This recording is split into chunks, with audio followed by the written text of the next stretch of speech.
Assalamualaikum warahmatullahi wabarakatuh. Salam sejahtera untuk kita semua.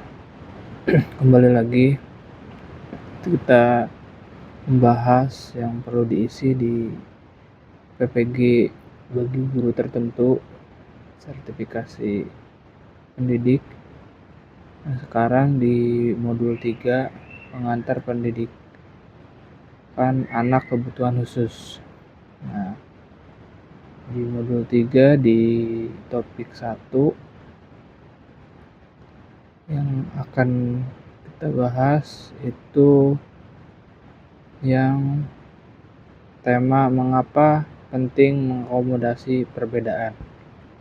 Kita lihat.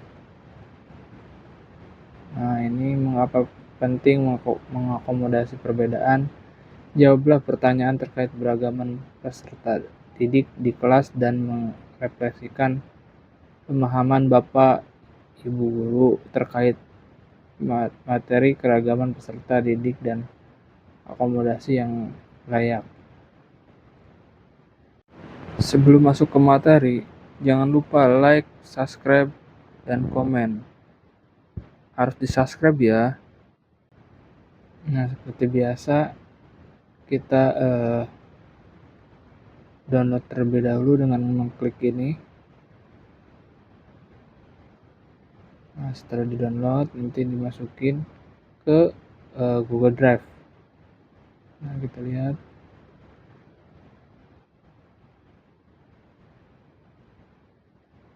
Nah, topik 1 judulnya itu mengapa penting mengakomodasi perbedaan. Nah, sudah disiapkan ini elaborasi pemahaman mengapa penting mengakomodasi perbedaan. Refleksikan dalam pemahaman Bapak Ibu guru terkait materi keragaman peserta didik dan akomodasi yang layak dalam gambar berikut. Pemahaman mendalam THD keberagaman menerapkan dispensasi pengajaran, penggunaan bahan ajar yang berdivers. Itu goalsnya. Basic speaking ini memahami perbedaan gaya belajar, kemampuan, kebutuhan khusus siswa, menyediakan materi, metode penilaian sesuai dengan kondisi peserta didik, memilih bahan ajar agar mencerminkan keberagaman. Ini seperti ini materi-materinya. Nah, kita lihat ini ada pertanyaannya. Selanjutnya jawablah pertanyaan berikut. Bagaimana Anda memahami keberagaman peserta didik dalam di kelas? Nah, dengan cara melibatkan pengakuan dan penghargaan terhadap berbagai perbedaan di antara mereka, baik bersifat individual maupun kelompok. Berikut beberapa cara untuk memahami dan mengelola keberagaman peserta didik di kelas. Yang pertama itu mengenali latar belakang siswa. Setiap siswa membawa latar belakang, budaya, sosial, ekonomi, dan bahasa berbeda. Penting untuk mengetahui informasi ini agar bisa menyesuaikan metode pengajaran dengan kebutuhan mereka. Mengamati gaya belajar dan kebutuhan individu. Setiap siswa memiliki gaya belajar yang berbeda, seperti visual, auditori, atau kinestetik. Mengamati bagaimana mereka belajar dan berinteraksi dapat membantu dalam menyesuaikan pendekatan pengajaran. Yang ketiga itu menggunakan metode pembelajaran yang beragam. Mengintegrasikan berbagai metode pengajaran seperti pembelajaran berbasis proyek, diskusi kelompok, aktivitas praktis dapat membantu mengakomodasi berbagai cara belajar siswa. Yang keempat, memperhatikan kemampuan akademik dan sosial. Mengidentifikasi berbagai tingkat kemampuan akademik dan sosial di kelas, memungkinkan Anda memberikan dukungan yang sesuai untuk siswa yang mungkin memerlukan bantuan tambahan atau tantangan ekstra. Yang kelima, mendengarkan dan menghargai suara siswa, memberikan kesepakatan bagi siswa untuk berbicara tentang pengalaman dan perspektif mereka, dapat memberikan wawasan berharga tentang bagaimana mereka merasa di kelas dan apa yang mereka butuhkan. Keenam, menyesuaikan pengajaran dan penilaian, menggunakan penilaian yang beragam dan menyesuaikan materi ajar untuk memenuhi kebutuhan berbagai siswa, dapat membantu memastikan bahwa setiap siswa memiliki kesempatan untuk berhasil. Keenam, membangun lingkungan yang inklusif, menciptakan suasana di mana semua siswa merasa diterima dan dihargai. Sangat penting, ini termasuk mempromosikan rasa hormat terhadap perbedaan dan melawan diskriminasi atau bias. Yang kedelapan, berkomunikasi dengan orang tua atau wali. Diskusi dengan orang tua atau wali dapat memberikan wawasan tambahan tentang kebutuhan dan kekuatan siswa yang mungkin tidak terlihat di kelas. Itu untuk yang nomor 1. Kita lanjut untuk yang nomor 2. Soalnya, apakah langkah konkret yang dapat Anda ambil untuk mengakomodasi gaya belajar beragam antara peserta didik? Di langkahnya, langkah konkret yang dapat diambil untuk mengakomodasi gaya belajar yang beragam. Nah, jawabannya itu menurut saya mengambil beberapa langkah konkret sebagai berikut. Yang pertama, diagnosa gaya belajar siswa. Harus diobservasi, amati cara siswa berinteraksi dengan materi dan metode pengajaran. Kuesioner. Nah, kuesioner ini digunakan kuesioner untuk survei untuk mengidentifikasi preferensi gaya belajar siswa. Yang kedua, variasikan metode pengajaran. Visual gunakan grafik, diagram, video, alat bantu visual lainnya untuk mendukung siswa yang lebih suka belajar dengan melihat. Auditory, sertakan diskusi, ceramah, podcast, rekaman video untuk siswa belajar lebih baik dengan mendengar. Kinestetik, implementasikan aktivitas praktis, eksperimen, dan permainan peran siswa untuk belajar dan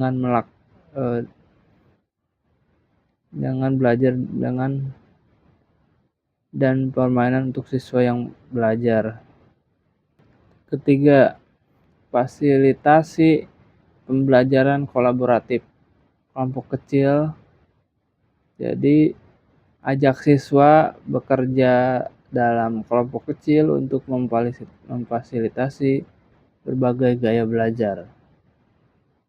Proyek bersama. Gunakan proyek yang memungkinkan siswa untuk berkontribusi dengan cara sesuai dengan gaya belajar mereka seperti presentasi, penulisan laporan, pembuatan model. Memberikan pilihan dalam tugas. Nah, yang keempat itu memberikan pilihan dalam tugas. Opsi tugas atau pilihan tugas. Tawarkan beberapa pilihan tugas atau proyek sehingga siswa dapat memilih format yang paling sesuai dengan gaya belajar mereka. Pilihan penilaian. Izinkan siswa untuk menunjukkan pemahaman mereka dengan cara berbeda, misalkan esai, poster, atau video.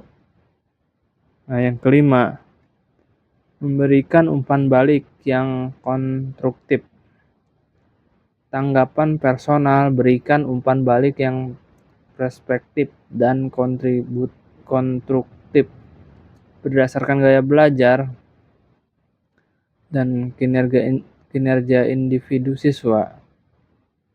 Berdiskusi individu, adakan pertemuan satu persatu dengan siswa untuk membahas kemajuan mereka dan strategi belajar yang paling efektif. Nah, itu untuk nomor 2. Selanjutnya untuk nomor 3. Nomor 3 ini bagaimana Anda mengelola situasi konflik yang mungkin timbul akibat perbedaan budaya di antara peserta didik.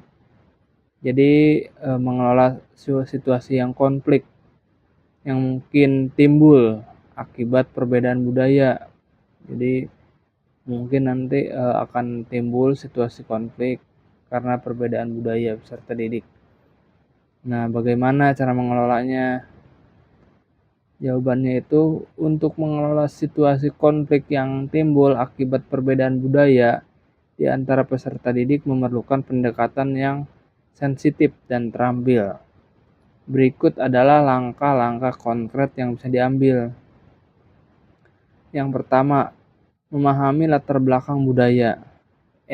Edukasi diri, pelajari tentang latar belakang budaya siswa untuk memahami konteks yang mungkin mempengaruhi perilaku dan perspektif mereka. Mengenal siswa, jadi berbicara langsung dengan siswa tentang latar belakang mereka dapat memberikan wawasan tambahan dan menunjukkan bahwa Anda menghargai perbedaan mereka. Nah, itu untuk yang kedua, menciptakan lingkungan yang inklusif.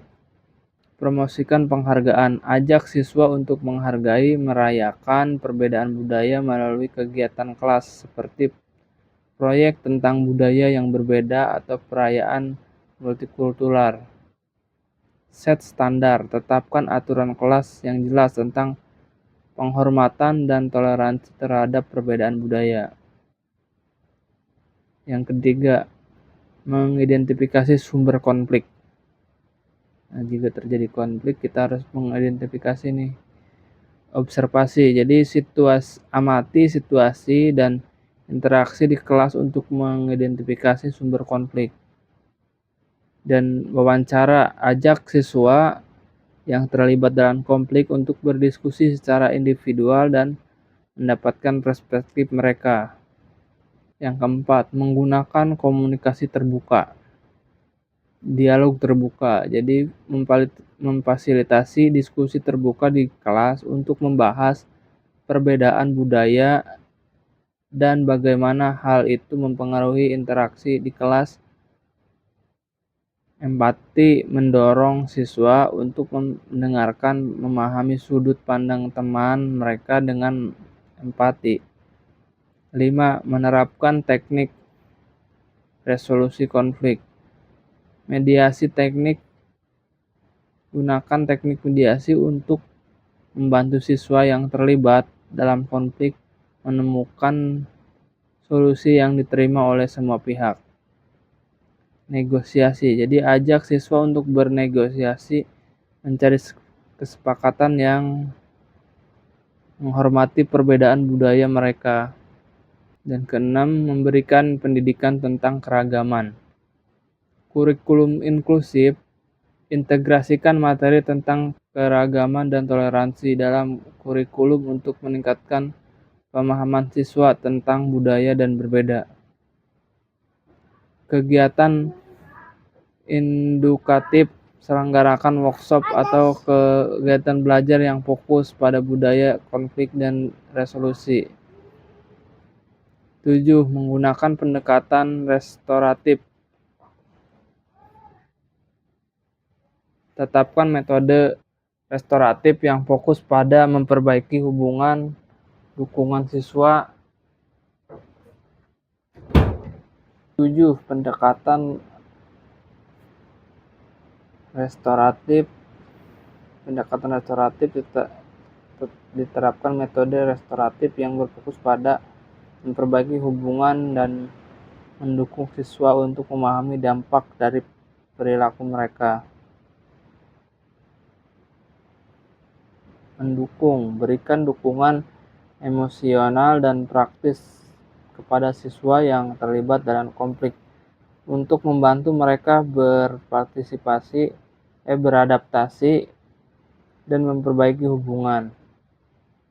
Yang ke-8 itu terapkan prosedur dan kebijakan. Kebijakan jelas. Membuat kebijakan yang jelas mengenai bagaimana konflik harus ditangani, termasuk langkah-langkah untuk melaporkan dan menyelesaikan konflik. Penegakan konsisten.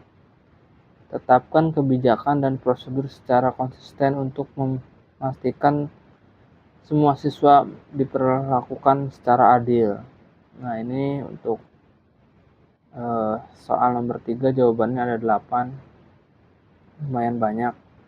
Karena di sini soalnya itu mengenai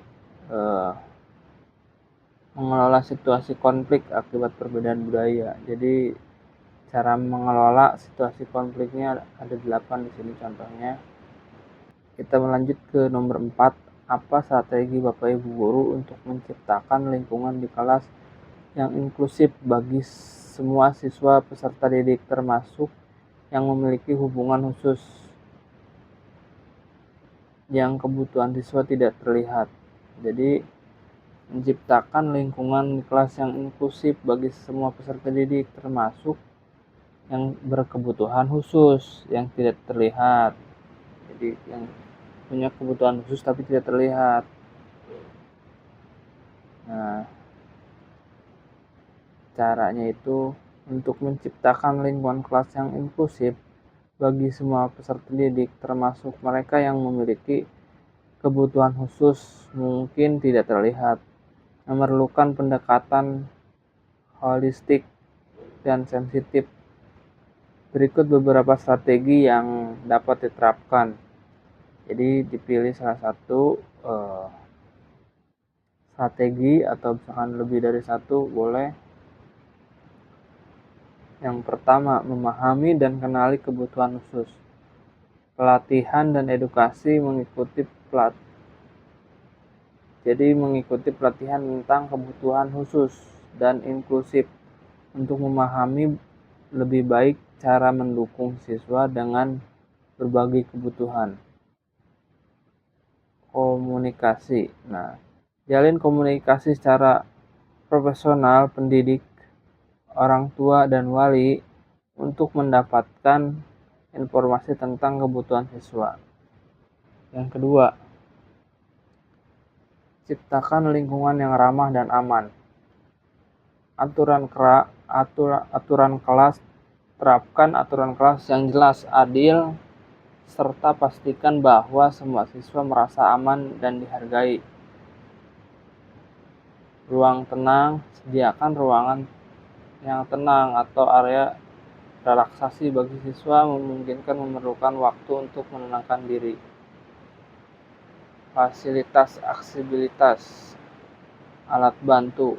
Gunakan alat bantu dan teknologi pendidikan yang dapat membantu siswa dengan kebutuhan khusus seperti perangkat lunak pembaca atau aplikasi untuk organisasi tugas.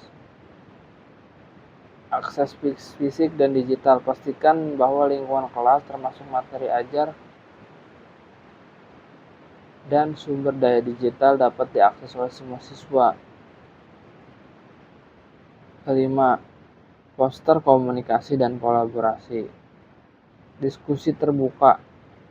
Fasilitas diskusi tentang keragaman dan inklusi di kelas, termasuk cara siswa dapat mendukung satu sama lain. Kerja kelompok. Gunakan kegiatan kelompok untuk mendorong siswa saling memahami dan mendukung, serta membangun keterampilan sosial. Kelima, beri dukungan individual rencana pembelajaran individual. Buatlah rencana pembelajaran individual untuk siswa yang berkebutuhan khusus jika diperlukan untuk mengatur strategi pengajaran yang sesuai. Pendampingan. Sediakan dukungan tambahan seperti bimbingan atau monitoring untuk siswa yang membutuhkan bantuan ekstra. 6. Promosikan empati dan kesadaran. Kegiatan empati. Selenggarakan kegiatan yang mengajarkan empati dan kesadaran terhadap perbedaan, seperti simulasi atau diskusi tentang pengalaman orang lain. Model perilaku positif. Tunjukkan perilaku inklusif dan empatik sebagai teladan bagi siswa. Nah, itu jawabannya ada 6. Untuk pertanyaan yang kelima, bagaimana Anda menyusun kurikulum atau materi pembelajaran mencerminkan keragaman peserta didik secara adil? Nah, bagaimana menyusun? Bapak Ibu guru menyusun kurikulum atau materi. Untuk menyusun kurikulum atau materi pembelajaran yang mencerminkan keragaman peserta didik secara adil memerlukan pendekatan inklusif dan sensitif terhadap berbagai kebutuhan latar belakang pengalaman siswa. Berikut langkah-langkah untuk mencapai tujuannya.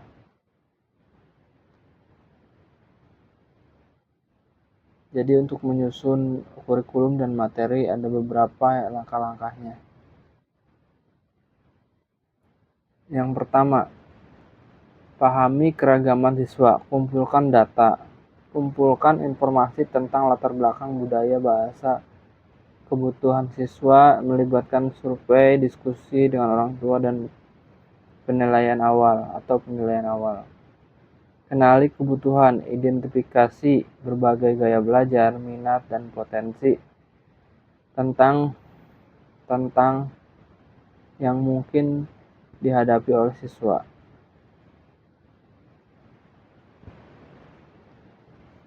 Dua, integrasikan perspektif multikultural.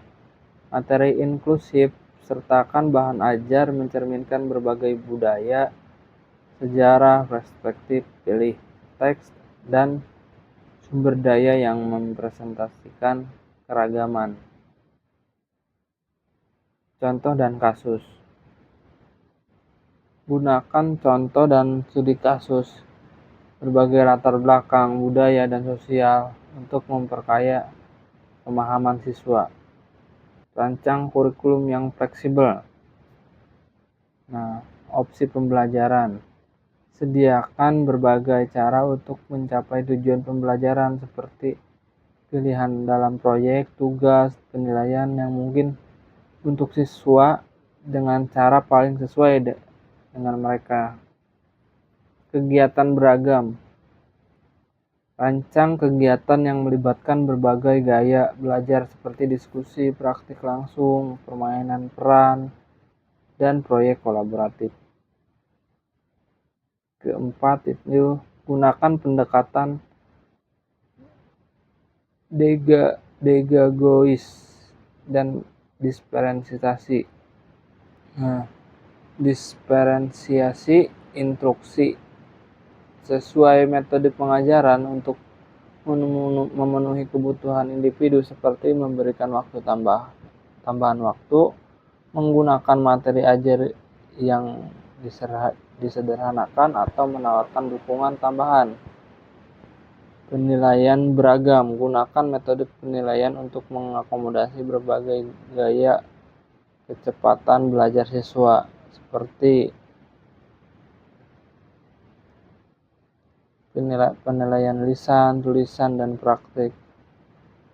Keenam, poster diskusi dan refleksi.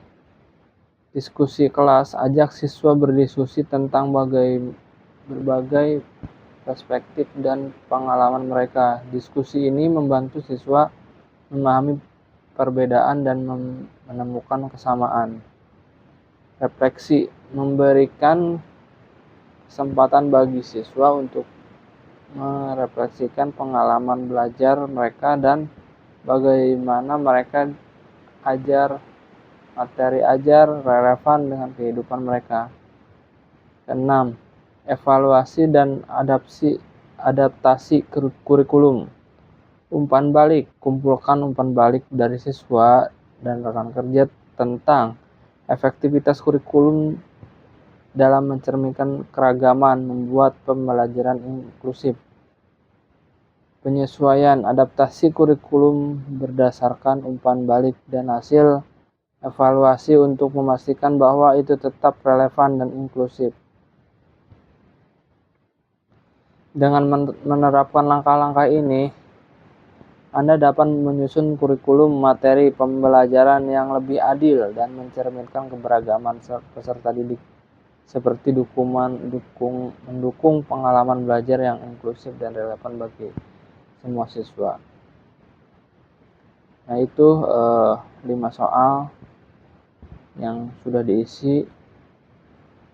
Boleh Bapak Ibu ikuti jawabannya, boleh juga berbeda. Ini jawaban menurut saya. Ada 5 soal. Itu mengenai pembahasan mengenai mengapa penting mengakomodasi perbedaan.